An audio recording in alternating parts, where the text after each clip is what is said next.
Hello and welcome to Season 6, Episode 2 of Unlimited Opinions. I'm Adam Bishop.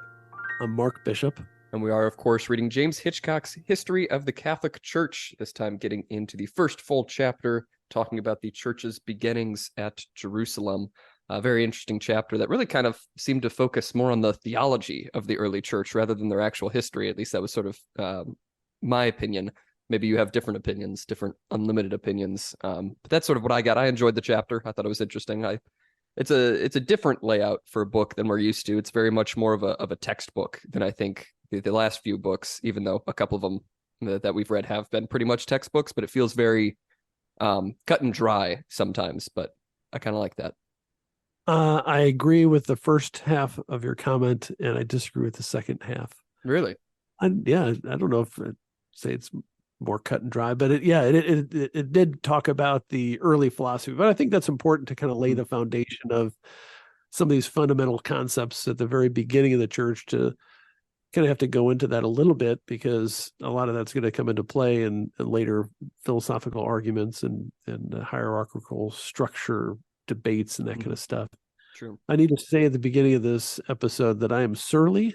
By the way, I didn't mention that I had to have a cyst removed from my leg last week. That's not a good story to tell on a podcast. And so I'm still uncomfortable from this procedure, which I scheduled one day before I was going to go to a conference at the Lake of the Ozarks with your two younger brothers. And so because of that, I thought it was just going to be like snip, sip, put a Band-Aid on it. No, it's a little bit more in depth, involving cauterization and I have to stay. They said you have to keep your leg elevated for 2 weeks. I'm like, how is that even possible?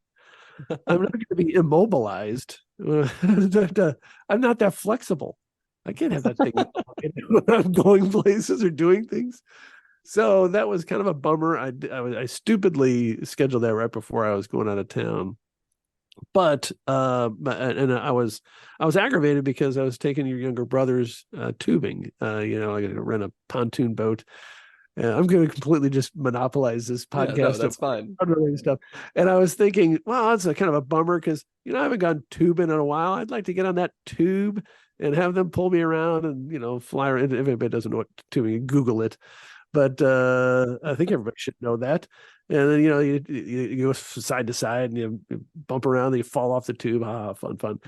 I thought, I won't be able to do that because I can't get in the lake, because they say I can't get this darn thing infected because now I'm old, because I'm over 50. And they said that the lower extremity procedures, even if they're little tiny minor ones, you can end up getting like a staph infection, I guess, losing your leg and dying or something because you're old. And so I was all kind of bummed I couldn't do the tubing. And granted, now I'm overweight, 53 years old, and it would be like a kind of a baby whale bouncing on this thing back there. I was looking forward to it, and then I was disappointed. And then I thought, you know what? Was I really ever going to let Jonah or Eli pilot that boat when I'm at the end of this rope on top of an inner tube on the Lake of the Ozarks? No, I was never going to do that. There's no way. First of all, Eli is too scared. He's 15. He's too scared to drive a car in a parking lot. And Jonah, I wouldn't trust because he would just get distracted and be like, "Oh, I didn't see that bluff there, or that dock or something." I mean, I say that with all love and affection a father can have for his son. So then I felt better of it. That's good. And actually, there was an excuse not to go into the most likely polluted Lake of the Ozarks. It was so choppy, though. There were so many boats out there. It was hard to drive. I mean, I guess that we were in a busier part of the lake than I've ever been, and it was really very busy, and there was some wind and stuff like that. So anyway, I'm already surly. Yes. And I'm still at work because I'm doing this right at the end of the day. And so the listener can enjoy my negative attitude for the next hour. Yes. Well, I said before we started recording that I had a story. I had a funny story. Tell me a funny story. Make me laugh. Yeah, absolutely. It's more of, I think you'll laugh at my expense because it seems like I'll just so I was in so I'm here in Washington D.C. Is there any other way that I laugh? Not really. That's why I thought you would laugh. That's what made me think that I should tell it to you. Um, and so I'm out here in Washington, D.C. for the summer. I think I mentioned that quite a few episodes ago. But yeah, I collect vinyl records as well. And there's this neighborhood called U Street, which is in Washington, D.C. That like big like nightlife and stuff like that. It's a colorful community, but generally safe during the day. And so I was out there. It's like a little after 6 p.m. and I go to one of these stores and I'm like, oh, there's a McDonald's on the corner. And so I finished shopping at this store. I'm like, okay, I'll place a mobile order, pick up some McDonald's to sit and eat real quick. And then there's another store, further up the road. So I placed the order and I go into the McDonald's and it is the tiniest McDonald's I have ever seen. Like tight and packed. There's people everywhere standing, waiting for their food. And they had removed all of the seats.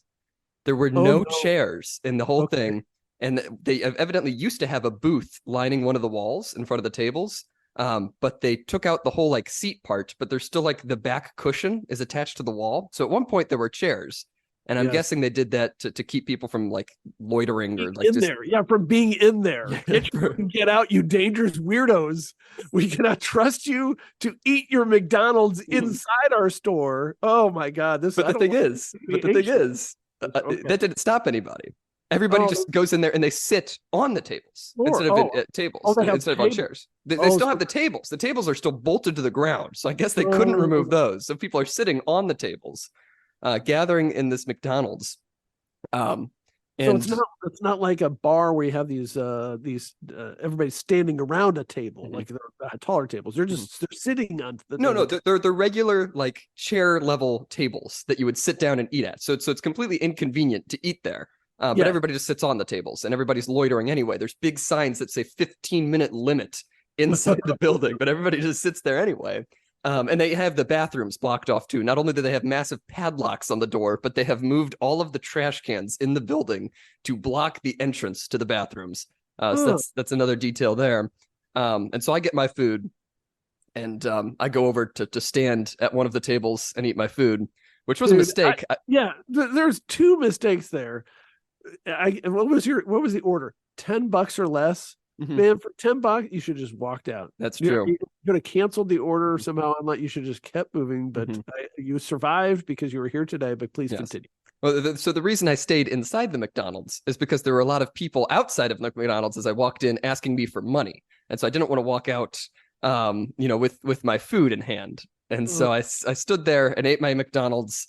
And then some lady came in. She was yelling at somebody on the phone. That phone call ended, and she redirected her anger to the people within the McDonald's. And at that point, I left as quickly as possible. So that is my story about McDonald's that I thought you would find entertaining. I think, is there a way that I can ground you for the rest of your duration in Washington, D.C.? That is the dumbest thing that you could have done. Yes. Were there bars anywhere? Because, I've told you the rule of barred windows. No bars on windows or doors. So we were fine in that regard. You have to have a new rule that if you go into McDonald's and there's no chairs, you just leave your order. You don't even go in there. Oh, that's horrible. Yes. That is, yeah. And I don't even, whatever. That was a mistake, and thankfully everything worked out well. That is true for you. Yes, it was still broad daylight. Nobody was killed in that McDonald's, at least while I was there. There's no curfew for murder. I think that's not like we're not going to shoot that white kid from Missouri because it's before noon. Or is it, it's always.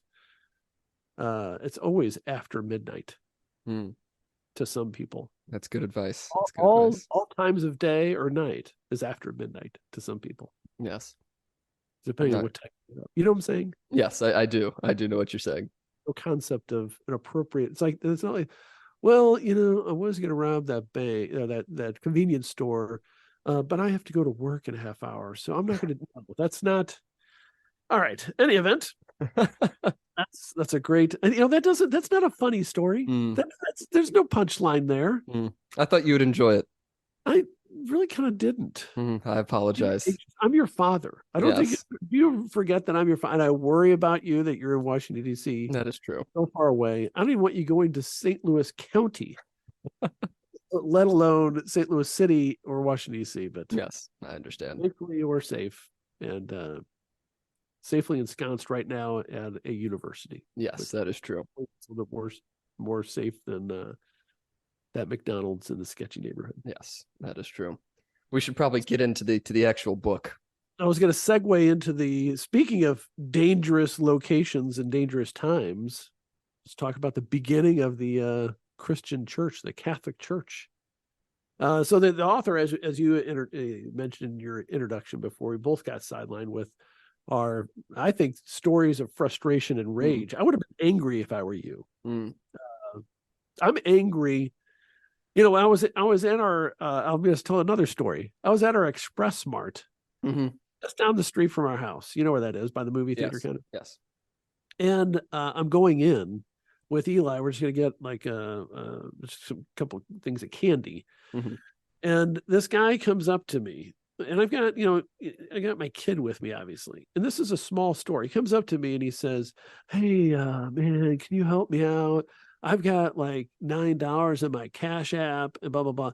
First of all, I kind of recognize him. I can't put a name to him, but with my work, if I recognize you and you're a dirtbag asking for money inside a convenience store, chances are I've tried to put you in jail or something, you know, it's like, or you have been in jail recently. And he was trying to pull some scam where I'm going to, you know, he's not really asking me for anything, but if he could somehow figure out his scam. And I said, I kind of held my hand out. And I said, "Look, I'm not going to buy into your scam, whatever it is. So just move along." "Oh, well, I just need this." No, go away. So anyway, that's how you handle. I get so aggravated with the panhandlers in our area, because that place and the Domino's next to it and every other place in our town has a help wanted sign. You know, there is no reason for an able-bodied person to be begging for money in the city of Festus or Crystal City. There are jobs, and I was getting on the highway the other day. It was like 8 a.m. in the morning, and there was that guy that's there all the time with his sign that is a lie about how he's homeless, et cetera, et cetera. And he's right there on the interchange with Highway 55. But because the Supreme Court ruled that panhandling is a form of speech, we can't make it illegal for these jackasses to be out there making nuisance of themselves. They make so much money, cash money. And I know so there'd be a listener there. "Oh, they feel they're on hard times." No, they're not. They're making tens of thousands of dollars in cash, tax-free, just by standing out there. And it's like my dad used to say about the lottery. The lottery, his view of it was, the lottery is taxes for stupid people. They're so stupid. Although I play the lottery occasionally, it's up to $900 million. Powerball. There you go. You're going to win this time. I'm going to get that. That's like a $500 million lump sum. Anyway, so panhandling is just like a stupid person's charity. So it's like, it's not charity. It doesn't help anybody. It just rewards people for not working and for manipulating you. And it makes me so angry, because I know they're good people that give them money, and you want to say, you're wasting your money. You know, find a better avenue to actually help people in need, as opposed to these dirt bags that don't want to work. Yes. All right. And so then so when you started your story with, "Well, these people were asking me for money, I just want it just drives me crazy." All right, let's get into the book. Let's talk about Jerusalem. Let's talk about Christianity, and there's a charity section in here. That's good. I think we could use that. All right, let's just rifle through this. I got 10 more rants ready to go. I bet. Keep me up. Okay, so the book starts off. I like it. I like how he kind of goes through some of the philosophical stuff. Just bam, bam, bam, bam. And it starts with the birth of the church, which is of course the Pentecost. So that's after Jesus passes away, rises from the dead, and they're the disciples are cowering in fear in this locked room, and then the Spirit comes upon them, and they are filled with, their fear vanished, and they're suddenly filled with zeal and courage. And that's a great story and a neat thing to happen, because then they go out and they talk to everybody, and because their leader, the person they loved, and knew was the Messiah, and the second coming, was just brutally tortured and murdered. So some people say, "Well, why are they afraid?" Jesus was a healer and all that kind of stuff. Well, this guy just got killed And so it's natural to be afraid. But anyway, so the Pentecost, that's how that started. That the church started, all the Christianity started, really, obviously with Jesus. But as far as the church, the human side of it, was their advocacy for the belief in Jesus and his message, and going forth and then speaking in tongues that everybody can understand, as opposed to what those weirdo religions do when they go blah blah blah blah blah blah. And you know what I'm saying? Like there's Pentecostal religions now, like the snake charmer people or whatever. Yeah. I mean, I'm overgeneralizing, I'm insulting people, but I don't care right now. I don't care, because I can tell. But the idea behind the Pentecost and them being able to speak in tongues is that when they said stuff, the people that were listening to them could hear it in their own language and understand it. It's not just you babbling in some filthy one-room non-denominational Christian church in dipshit Missouri. All right. There's no reason to speak in tongues when you all speak English, right? God is not going to have you speaking in tongues to a room full of people who all speak the same language. I'm starting to feel a little bit better. That's good. We just lost our whole Pentecostal audience, all of them who listened to Unlimited Opinions. No, we're converting him because he's saying, that angry, cheap bastard. He makes a point, but that guy is still going to give to the panhandler in the intersection of 55 and Highway A. It's stupid and know better. Anyway, so that was the start of our Holy Catholic Church. Yes, of course. Changed the world. Speaking in languages that they never learned, but the people that could hear them heard them in their native tongue, which was a miracle. And so then the author goes into some detail, not detail, I guess, goes over major subjects of Christianity and Judaism. The Jewish legacy. Obviously, the apostles were Jews, but I appreciated where he was talking about how they were not all the same kind of Jews, kind of like a lot of Christians are not all Christians are Catholic. There's all sorts of different denominations, but first he talks about the Jewish legacy and talking about how in the Jewish kind of culture that it was a religion of like suffering, meaning that they were not conquerors generally before this. And so they almost had a natural view of, well, God was punishing them for sins, which I think is true and unique of major religions in that sense. And I think that carries forward in the Christian tradition. We're all sinners and all that stuff. And so then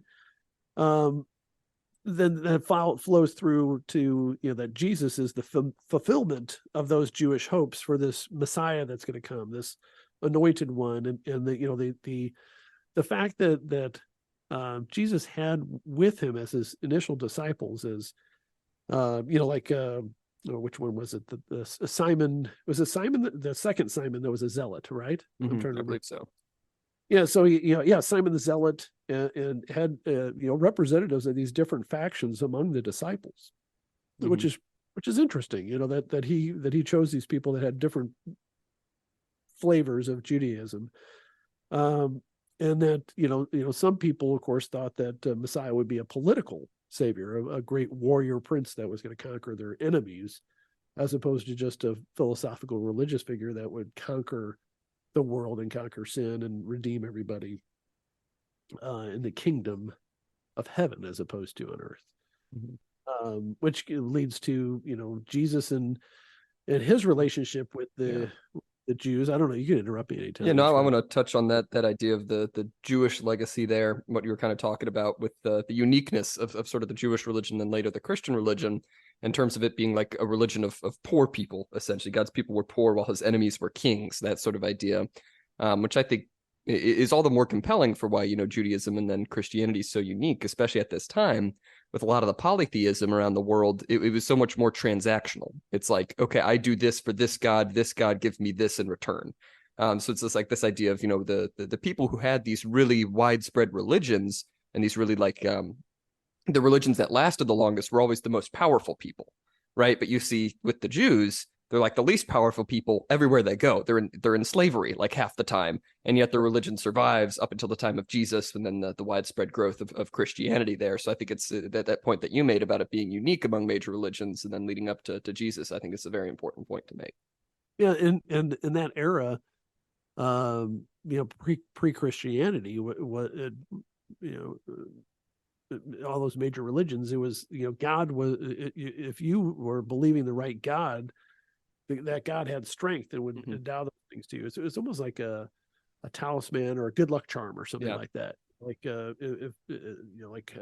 some pitchers don't want to, they jump over the foul line or the out of bounds line on the way to the dugout, because if they touched it, they maybe they wouldn't have as good of an inning next. It's like almost like something like that, like a habit.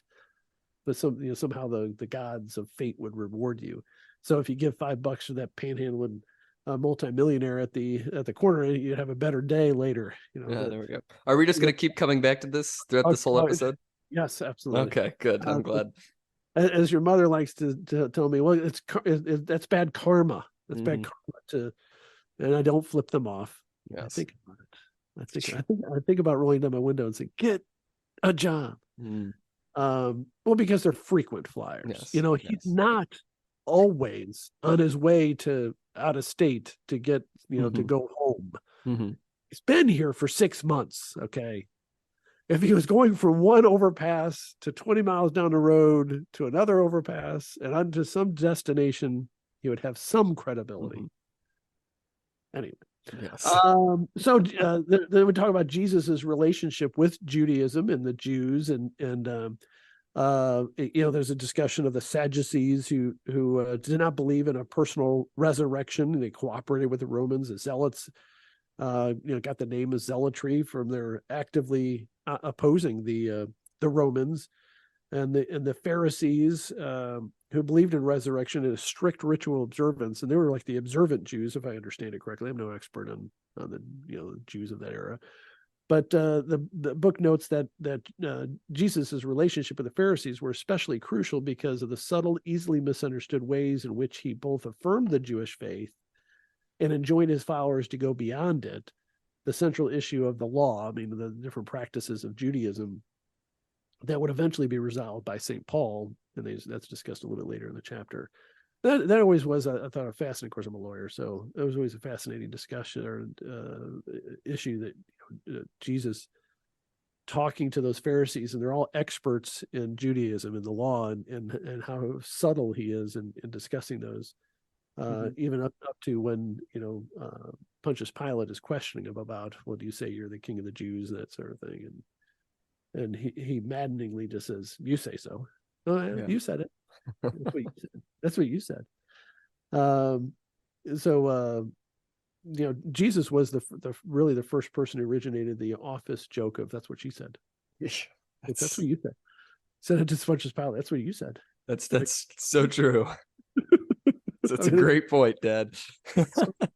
That, although again, I think this was mentioned in the introduction. But I think it's a good point that Christianity is not mythological. It is historical.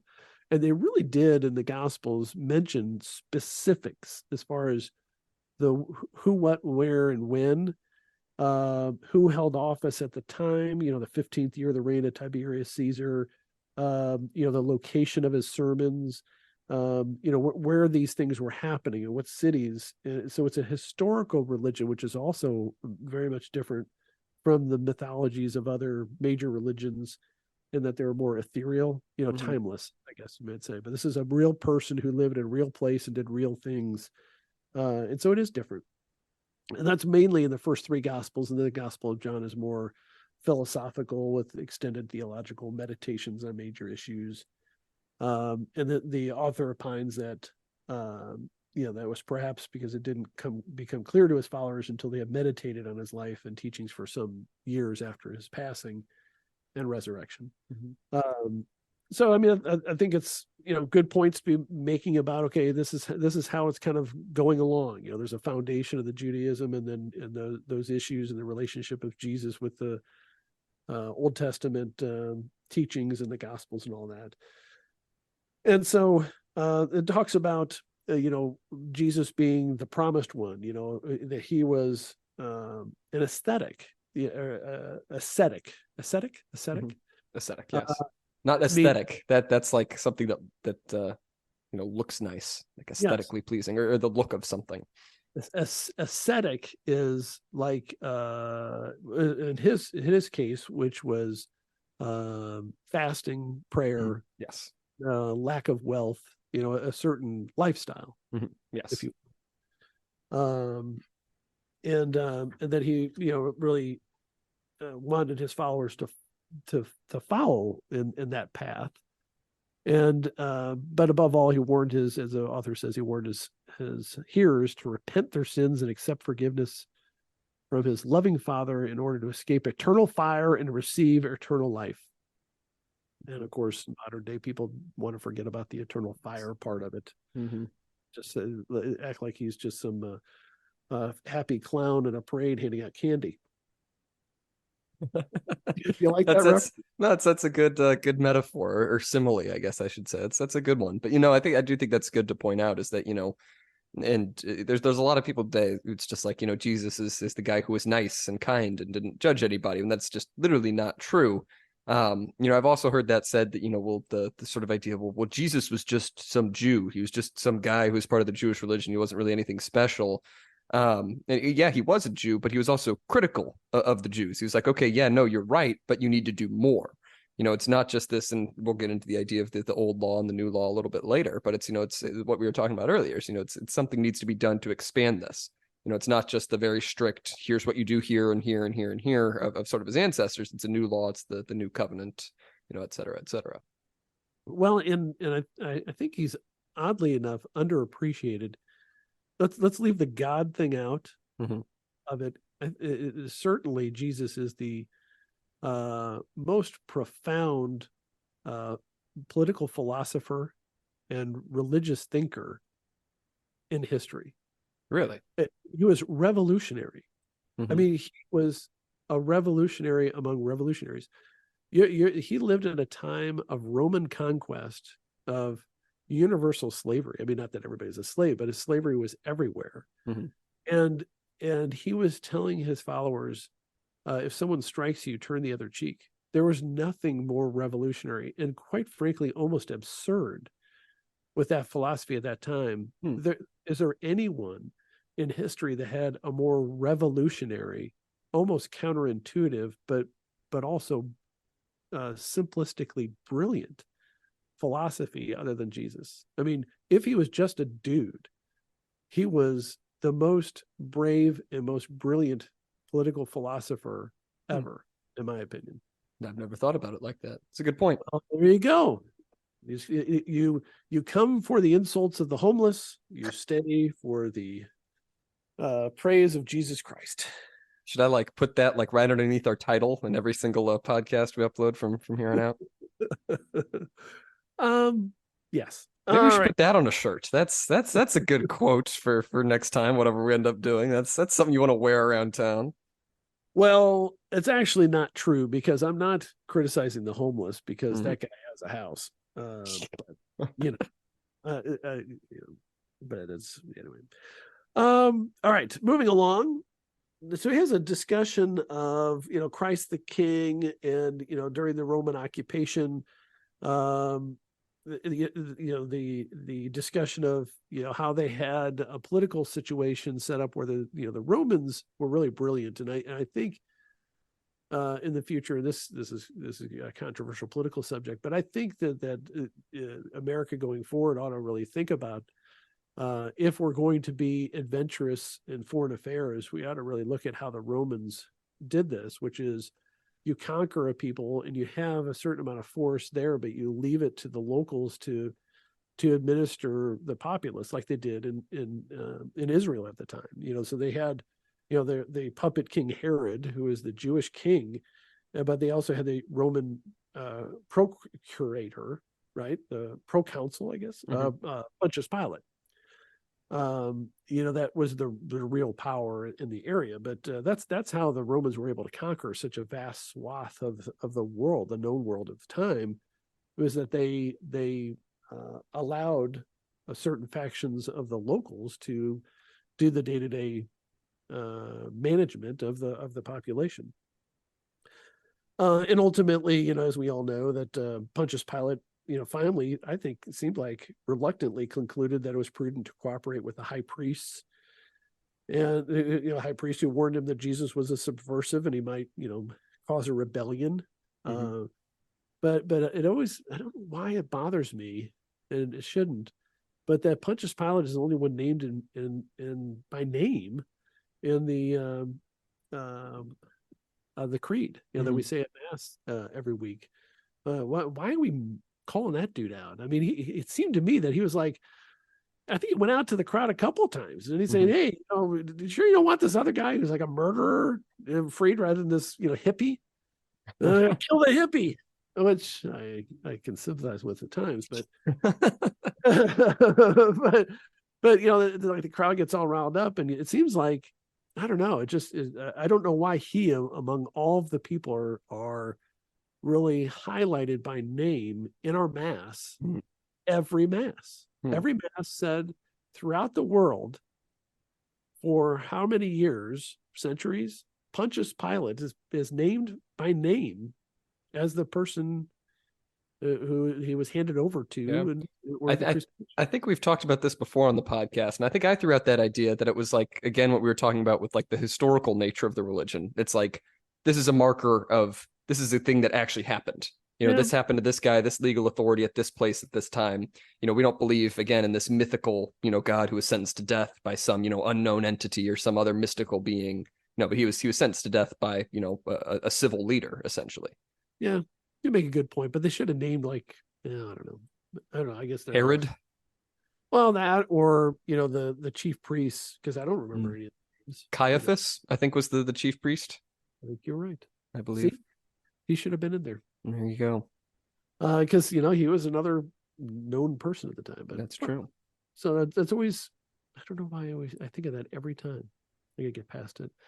So then talks about the philosophical, his unburdening everybody from the that was groaning under the burden of sins since Adam's time, the author says.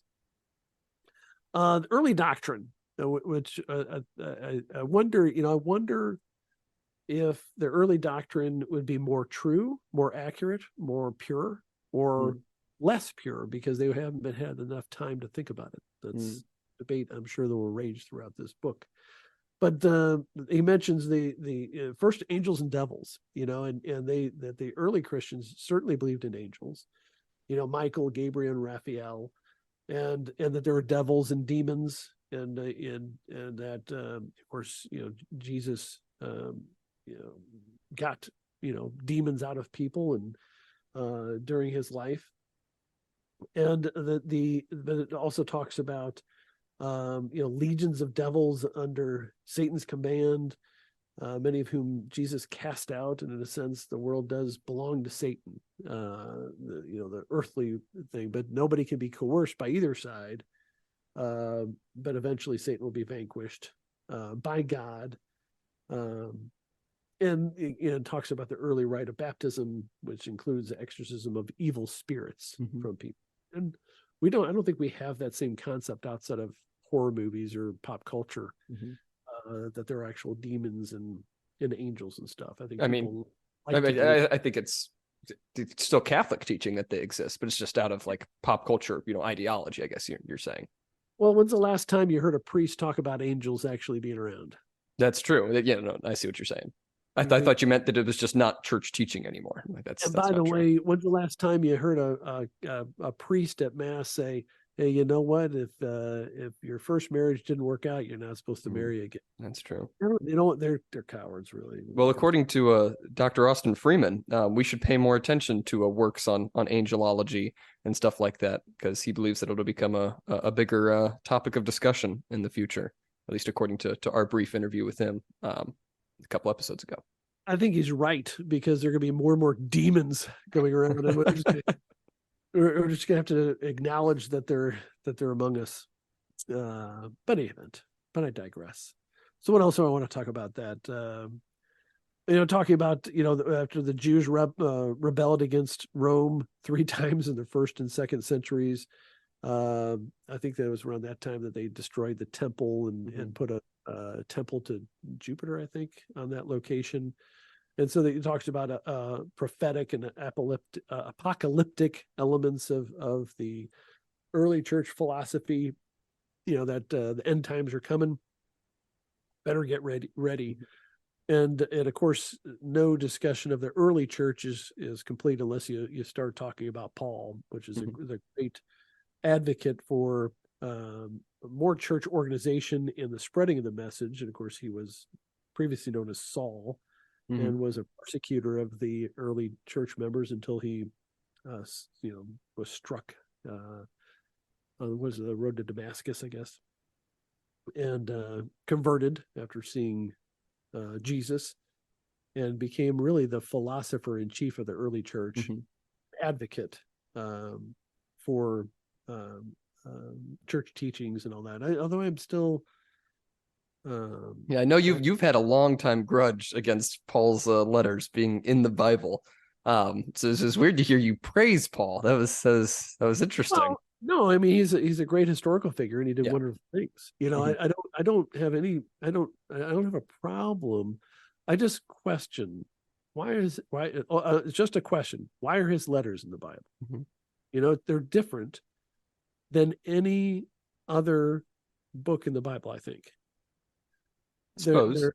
Because there are Psalms, there's prayers, there's, poems, there's people writing about historical events, or, prophets, or people, writing their prophecies. Him, it's like, hey, you guys got to start getting along, because, we can't fight among ourselves, and that type of stuff. It's church administration letters, as I view it, which I think are important. But I always been curious as to why that's the Bible. Is that the Word of God? We know maybe it's the Word of God. Yeah. Maybe it's part of that process of moving into the new law. I mean, like you said, you have the old law, all the prophecies, all the songs, all the prayers, all of that stuff. Okay, now we've had the life of Jesus. Okay, what's next? Now we need the new law. How do we interpret Jesus's life? Fundamentally, what are the core foundations of it? And I think those core foundations are found in the letter of St. Paul. So I think you make an argument in favor of it being included because it is so different, and that it is not just the same as the old law and is something new. Okay. I guess that didn't really have any weight with you. I understand the argument. All right. That's lovely. We're one step away from Dear Diary. I went to Antioch. These people there. It was hot. I was thirsty. That's lovely. That's great. Yeah. That's a blasphemous by mocking Paul's letters? I don't know. It might be. It might be slightly blasphemous. It's something. It's disrespectful. I'm in that kind of mood. But you talk about Paul and the law, and that's really throughout this book, and really throughout the early days of the Catholic Church. My dad was a big admirer of Paul. He studied him and read any book that he can get his hands on about Paul. Thought he was a real righteous dude. Anyway, so talking about let's see. We've talked about that, about that Jesus was, the belief that Jesus was risen. There was an actual historical event that he lived and he died and he rose. And that he did work miracles, he healed people. And then the apostles were basically granted that power. And I think I think the fact that the apostles were able to be so successful after Jesus died and rose from the dead, I think is one of the stronger logical arguments for Christianity, that they were able to heal people as his followers and were able to, it makes sense that they were right, and that they were so devout. They went to really almost the ends of the earth. Went to like Spain, Persia, Egypt, Rome. They went all separate directions and risked life and everything to convert people to this faith and to heal people in Jesus' name and the God's name and all that. I think it's also more compelling, going back to what we were talking about earlier, were sort of the other polytheist religions, how they sort of differ.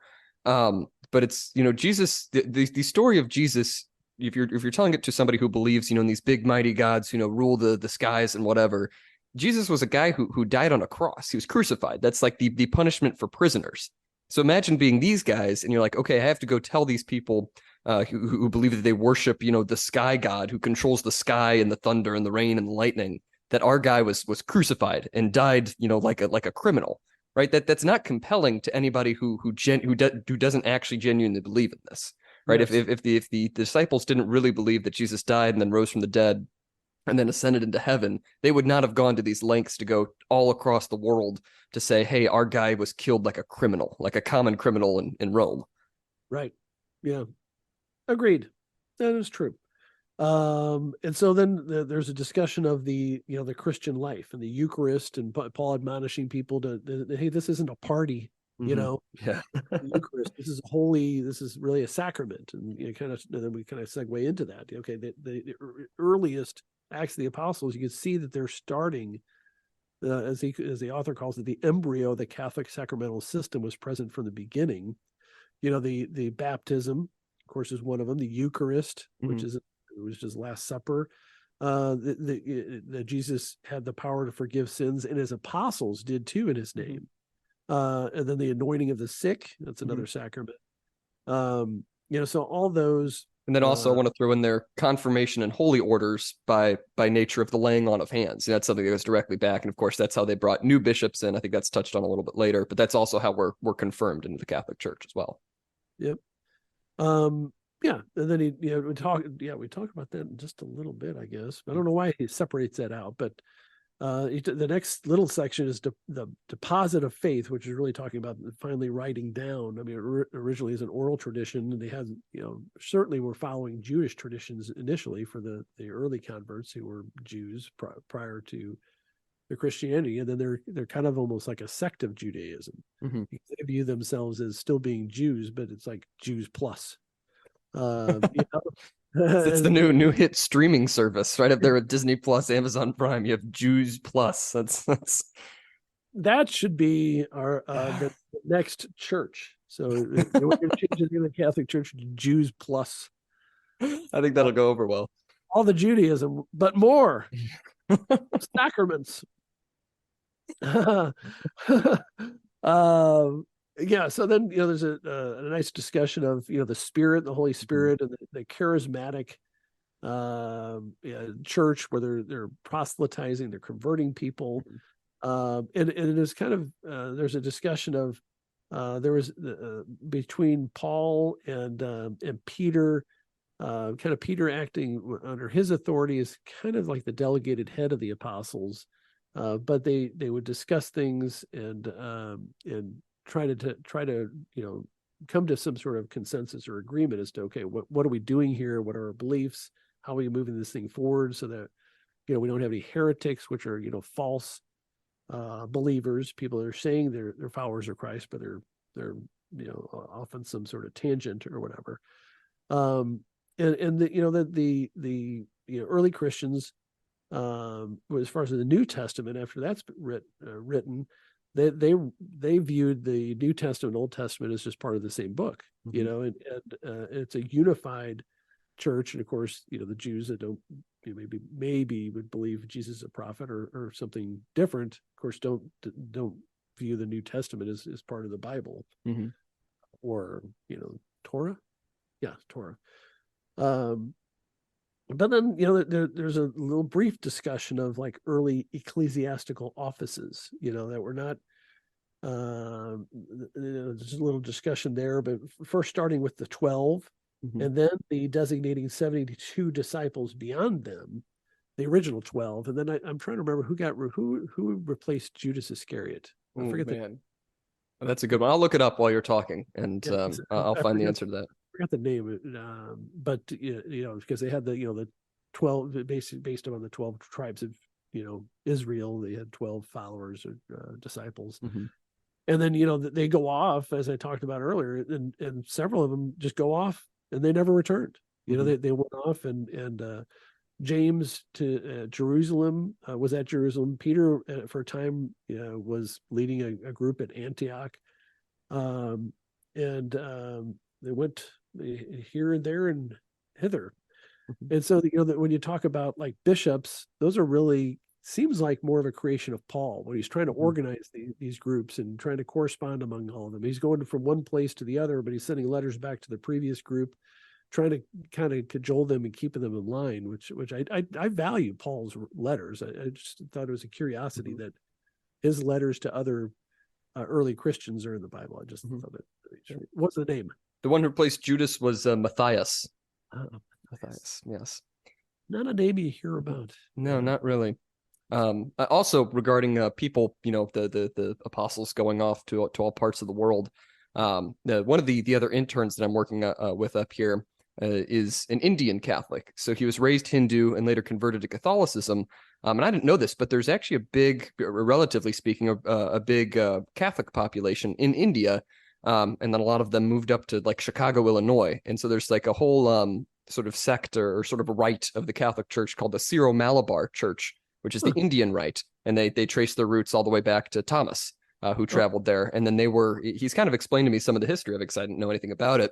But because they were so like devoid of any real, attention from the Western part of the church, the only way that they were linked and had new bishops keep happening in India was through Persia. So the bishop in Persia would anoint then the bishops who would go off into India. So it's like a really sort of chain of command there, where the Indians had no connection to Rome directly, but through Persia, they were able to keep the church alive in India, which I thought was very interesting. Yeah. Did you know that there's a Catholic church in China that the bishops are appointed by the communist Chinese? Really? Yeah. I did not know that. Scandalous. That sounds like it. Yeah, I did not know about the Indian Catholic Church. There's a lot of people in India. There sure are. That's true. I am resisting the temptation to go on a rant about Mother Teresa. Let's not. I think you've done that before on this podcast, probably several times. So if you really want to hear that rant, just go back like 10 episodes maybe, and you'll be able to find one of them. Yeah, I guess you probably described it in the description or something you put in there. Probably. Yeah. So then we're talking about Paul, Yes. Paul, and it kind of started creating. I think the author is really stating this. The offices, the ecclesiastical offices. Bishops.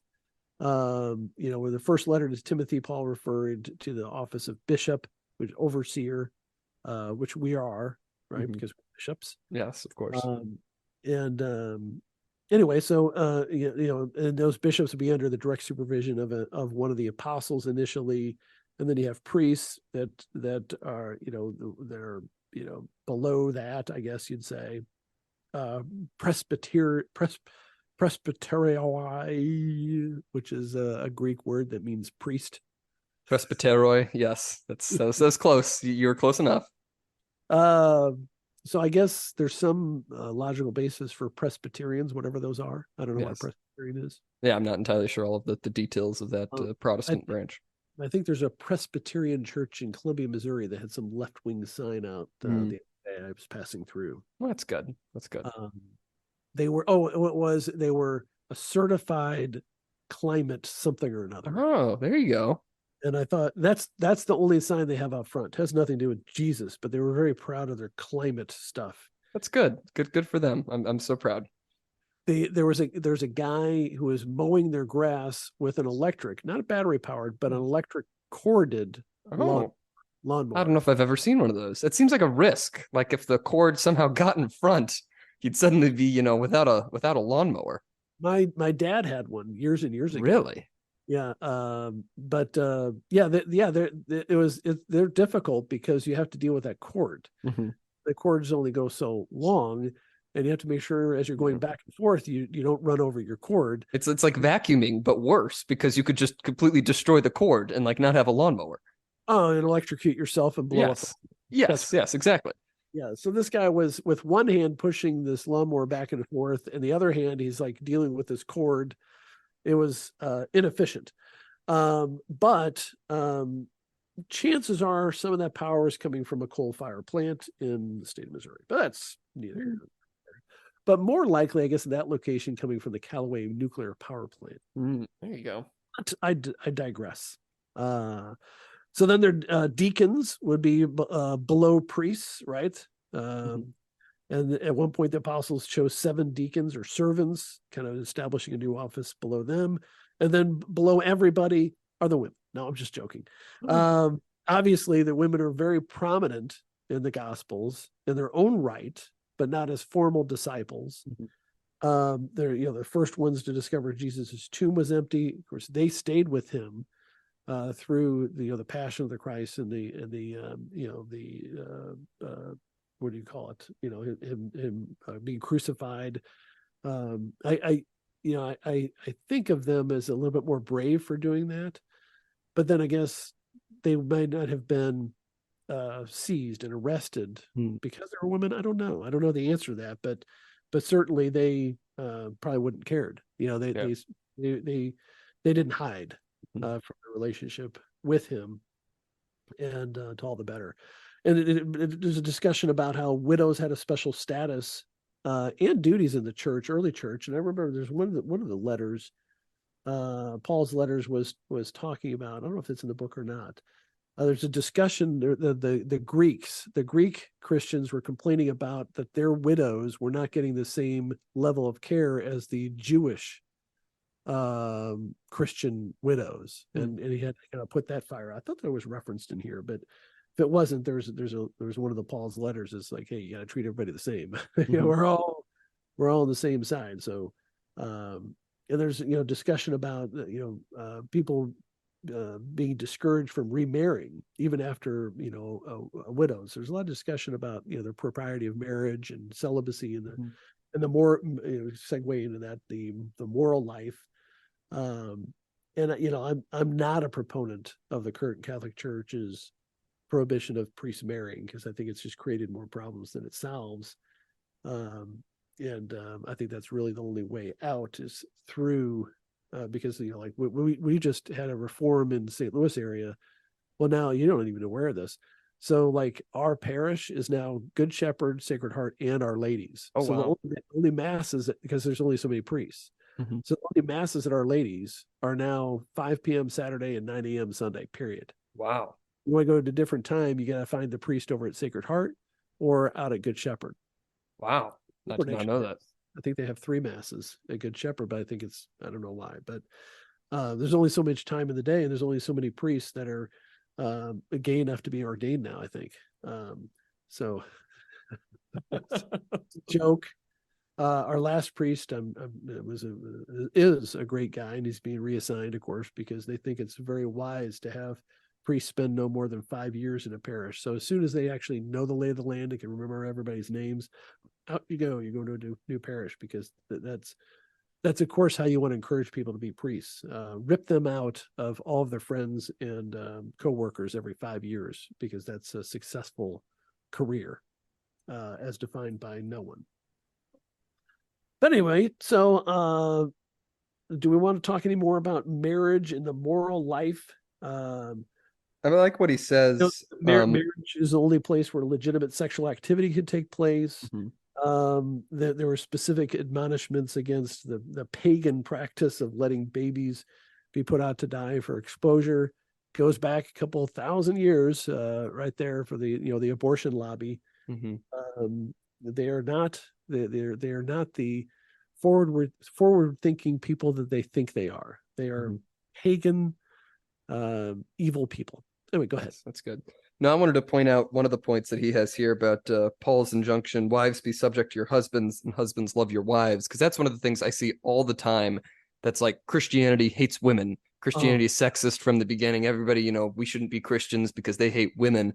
He gives a very brief, but I think very solid explanation here. He says, that those quotes were understood in that context, which is a major moral advance over the prevalent Roman custom of the double standard of sexual behavior for men and women, and the virtually absolute authority that Roman husbands and fathers had over their families.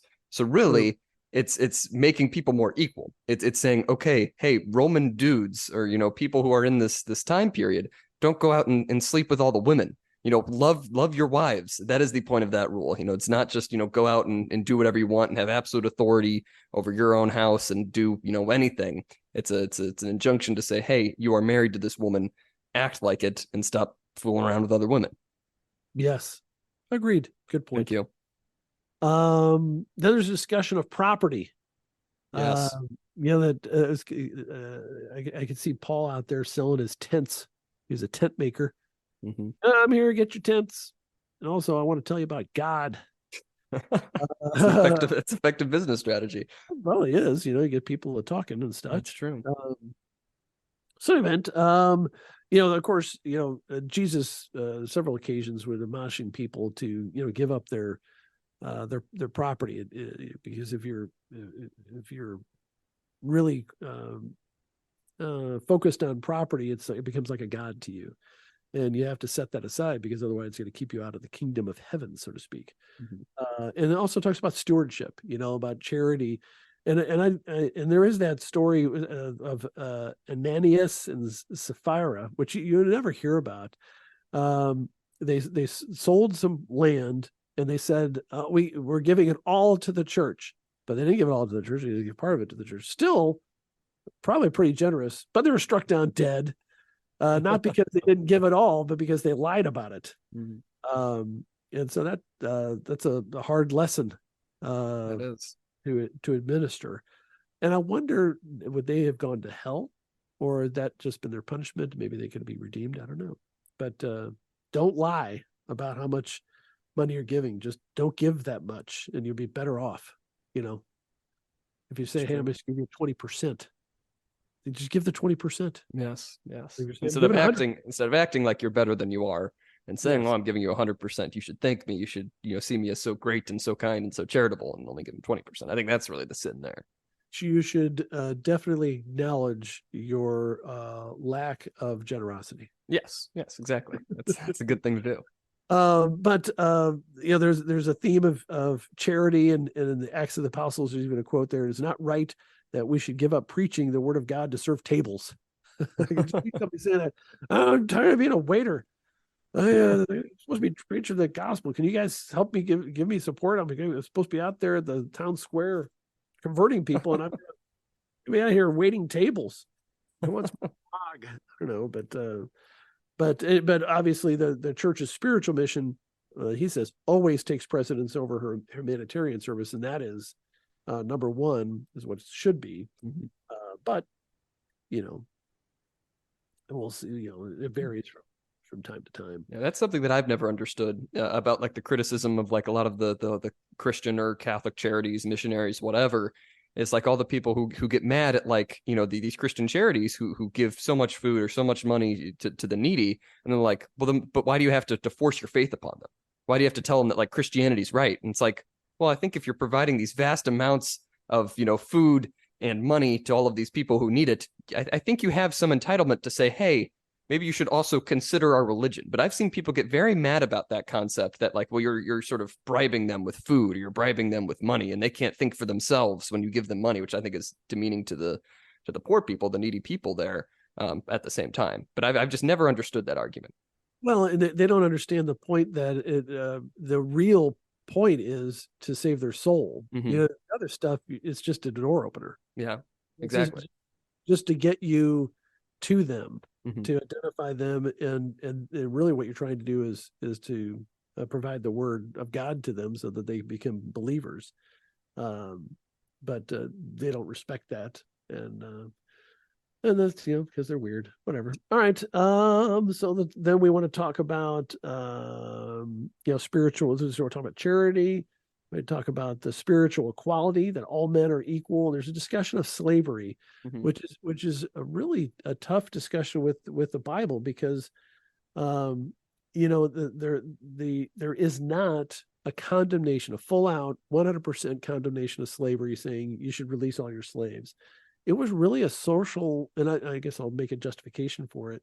It was just such a social convention. It was almost like breathing that there would be slaves. And of course, there are admonitions that you treat slaves as if they have human dignity and all that. But I think there's some valid criticism that it should have been more of an abolitionist message, but it kind of goes back to the, give to Caesar what is Caesar's. If you're a slave, then you're a slave, and that's not really the main concern. It's your soul that's a concern. And I guess another thing is at that time, era, being a slave, well, actually, sometimes if you're a slave, you had it better off than some working poor, or just they didn't really have middle class. They had poor, they had wealthy, and it was a tough life, short life expectancies. And granted, most slaves had it much worse, but it's such a weird discussion, of slavery to freedom. Yeah. Any thoughts on that? I want to touch on, the idea of abolition there, because this is another argument that I hear from people all the time is that, especially in the United States, Christianity provided a basis for slavery, and people used, the teachings of Christ to proliferate slavery in the South and yada, yada, yada. Nearly all of the abolitionist movements in the United States were Christian. They were all churches, or they were based on Christianity in some way or fashion. All of them. And so it's this weird idea of these people who say that also, that America, should not have Christianity in it. We should be purely secular. If they had their way, we would still have slavery, because you wouldn't have had all the abolitionists who are like, hey, we're Christian, we need to get rid of slavery because we're Christian. This sucks, and this is inequality, and this is, et cetera, et cetera, et cetera. So I think that there's just such a disconnect there. But that's just my opinion, somewhat relatively related. I think you're giving them, these people that say those things, more credit than they deserve. I mean, they're the same people that'll say, if you don't like abortion, don't get an abortion. Well, guess what the slavers said in the Confederate South? You don't like slavery, don't own a slave. Yeah. Making the same arguments. And the slavers also said, it'd be so much worse if we freed all the slaves and gave them this freedom. Same thing that they say, well, if we let this kid be born into poverty, then it'll be, this awful thing for this child. We should just keep him, we should just abort him, or we should just keep him enslaved. Yeah. I'm feeding them. I provide them with shelter and food and clothing. What are they? If I just release them, they're going to be running. They won't have any place to go. That was their argument. I'm not making that argument. That was the argument made. We're benefactors. Yeah. It's an exchange of their labor for everything we give to them. Yeah. There's even the same, purely economic arguments now, that it's like, well, the slaves are keeping our economy intact. And the same people say, well, abortion keeps us from having too many people, and we can keep, the economy down, because too many people would, inflate the economy. We'd have so many economic issues with all these extra people. It's just the same things, I think, over and over again. I am fearful and optimistic at the same time of a vengeful Jesus coming back. I'm fearful because he will be vengeful upon me for berating panhandlers. Yes, of course. And that's not good. But I can easily see Jesus coming back and holding up a sign saying, abortion is murder, and somebody will say, some blue-haired weirdo would come up to him and say, it's just a clump of cells. And then he would say, you are just a clump of cells. And he touches them on the forehead, and they just plump into a pile of goo. That's disgusting. Because we're all just a clump of cells. Yes. Bigger than the other. Crying out loud. How do you dehumanize us so much and not realize it? But it's just they want the birth control. And I always had that theory that so many people that advocate for abortion now have had abortions, and they just cannot conceive of the possibility that they murdered their own child. And I think, and I do have a lot of sympathy for them, because that's a tough thing to live with. And that's why I think when you see like these little clips and videos of, pro-life people and these hysterical lunatics attack them, number one, I start thinking, is that a demon? But number two, I understand. It's like they just hate the possibility that they are so evil, and that they need forgiveness for what they did, and it just drives them insane, immediately insane. If these people, because on some level they have to understand that there's a possibility that they have murdered their own child. And boy, that's, man, how do you live with yourself with just that possibility? Yeah. Because everybody wants to be the hero of their own story. In any event, so moving right along, we need to move a little faster here. We do.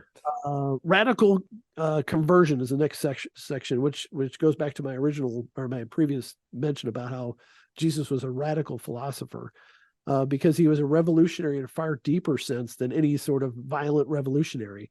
He was preaching a fundamental change of human nature itself, that really the only real successful person is to acknowledge you're a sinner and seek a redemption for the bad things you did, as opposed to trying to conquer others.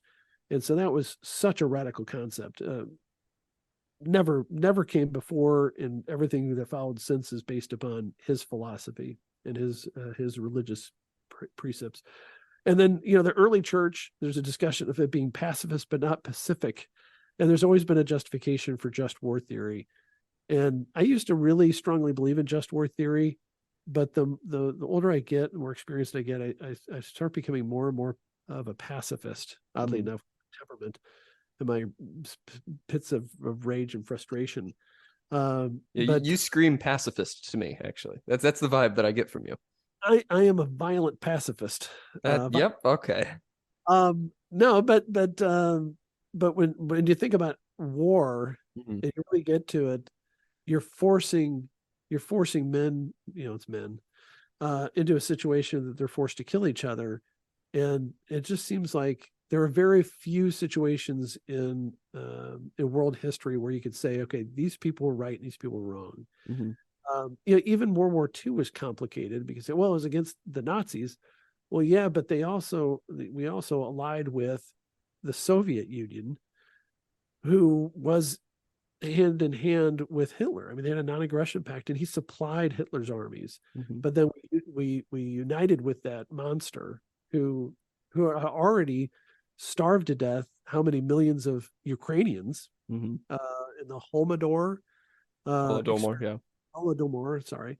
So I mean, even that's complicated, and then the fire bombings of civilians, the fire bombings in Tokyo, which caused more people to die than the atomic bombs. And I'm not saying it wasn't, it was evil. I'm not saying that the people made those decisions were wrong. I mean, it's so easy to second guess, but I am becoming more of a pacifist. I'm becoming more of a non-interventionist. I'm like, Tucker Carlson is converting me to be anti-Ukrainian war, where I hear him and people like him speak about how there's just so much deception, and it's just so ugly. But in any event, so there's a brief discussion about that. I'm sure we're going to see a lot more of that because there's a lot of war with and among the Catholic Church hierarchy as the history moves forward.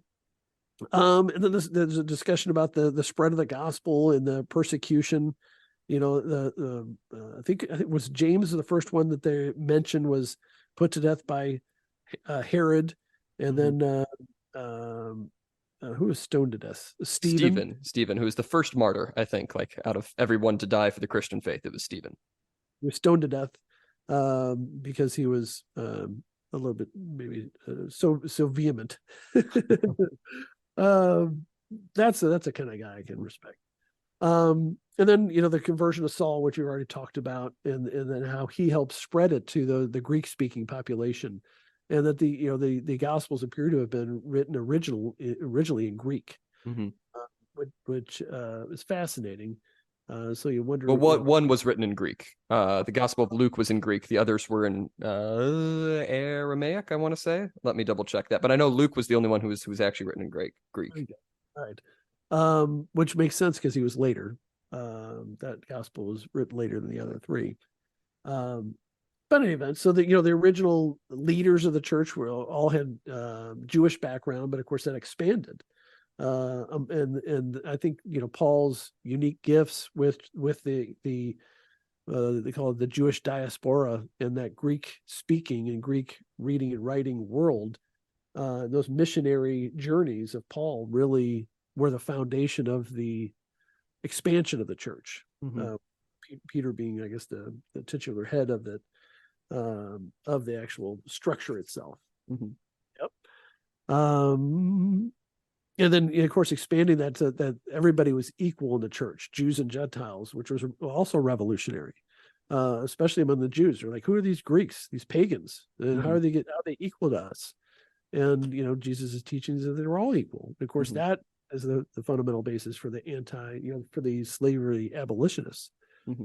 What's the difference between the argument about the Jews and Gentiles that are described in Paul's letters, saying we're all equal and we're all children of God? Well, how does that not apply to the African American slaves in the South? It was so logical and so obvious that the Bible did not support slavery, that the truth came out, and we had to fight a war and defeat those slave owning Democrats. In some ways, I think it's almost gotten worse in that regard, because you didn't just have the purely racism of the ancient times, but it was the scientific quote unquote racism, which is like, okay, we can prove with science and reasoning that these people are inferior based on like the shape of their skull and stuff like that. And that's still, I think, pervaded into the modern day. I mean, you have eugenics, not very long after slavery, which is like, well, we have the math. We know how to eliminate these, undesirable people. We'll have, the perfect race. And this is by science. And so it's all these people, again, that you see who are denouncing religion as being the only source of evil. And, we just need to rely on science and, the logic and everything. And we'll be great. We'll be perfectly fine until the science leads you into, scientific racism and social Darwinism and, the eugenics and everything. So I think that's another, trend that we see throughout all of history. Well, the modern racists don't realize, because they don't read anything, is that slavery around biblical times was not racial based. They didn't have the same concept of race based upon skin color that we do today. That was a more modern fiction, because you had slaves and slave owners that looked exactly the same, but if you conquered the neighboring city state, then you would kill their military aged men, and you'd sell the women into slavery and the children too. And so, or you take them as slaves, because to the victor goes the spoils. And so you got to cook, and you got somebody help you work in the fields, at the penalty of slave is. So it didn't really have the same connotations that we think now, like, oh, you have a different skin color, so you must be a slave or a lesser person, like you described. It was much more universal, and it was really more of a risk to be, if you're traveling on a journey across the Mediterranean, there was always a risk. If you were caught by pirates or some opposing party, you'd be sold into slavery, literally.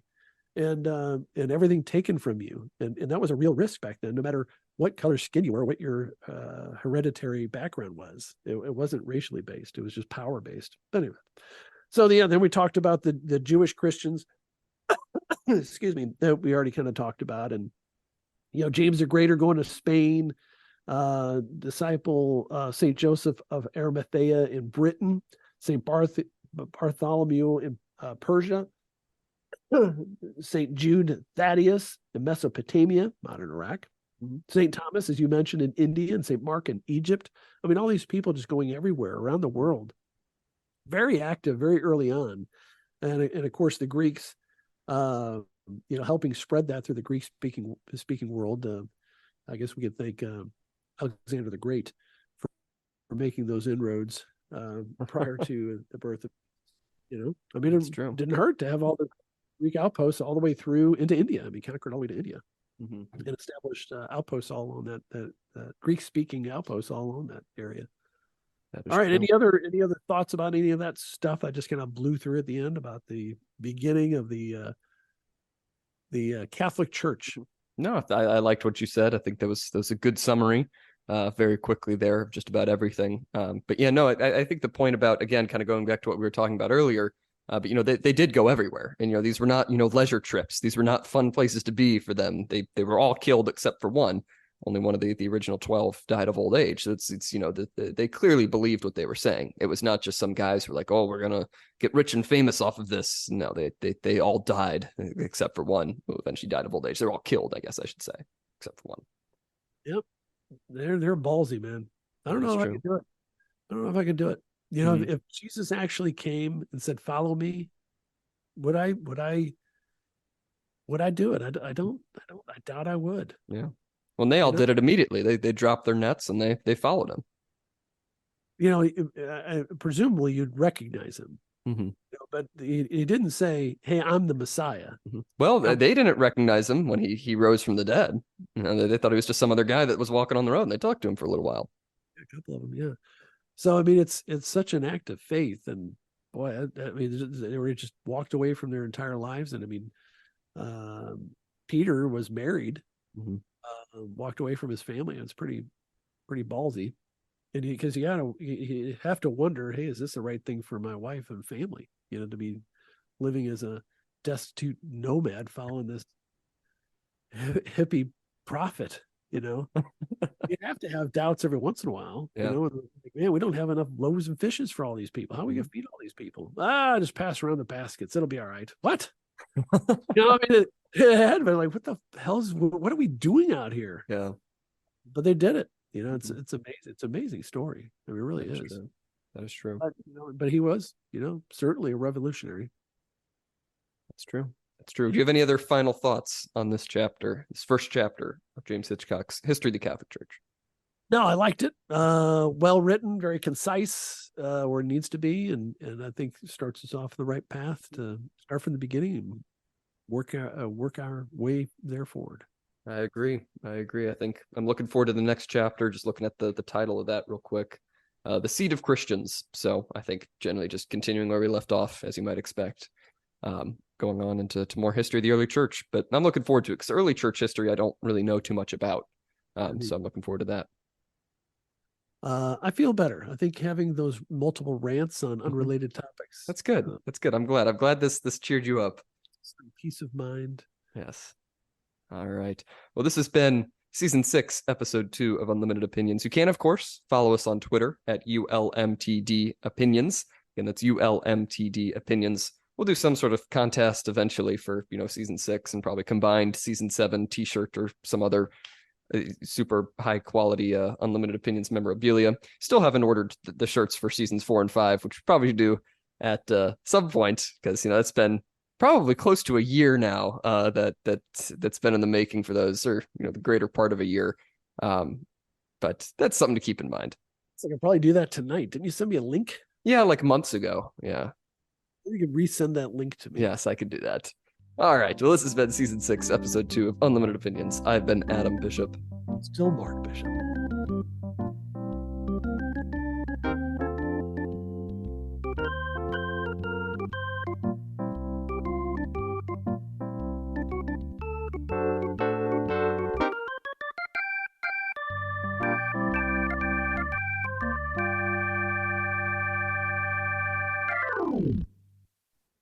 That was very.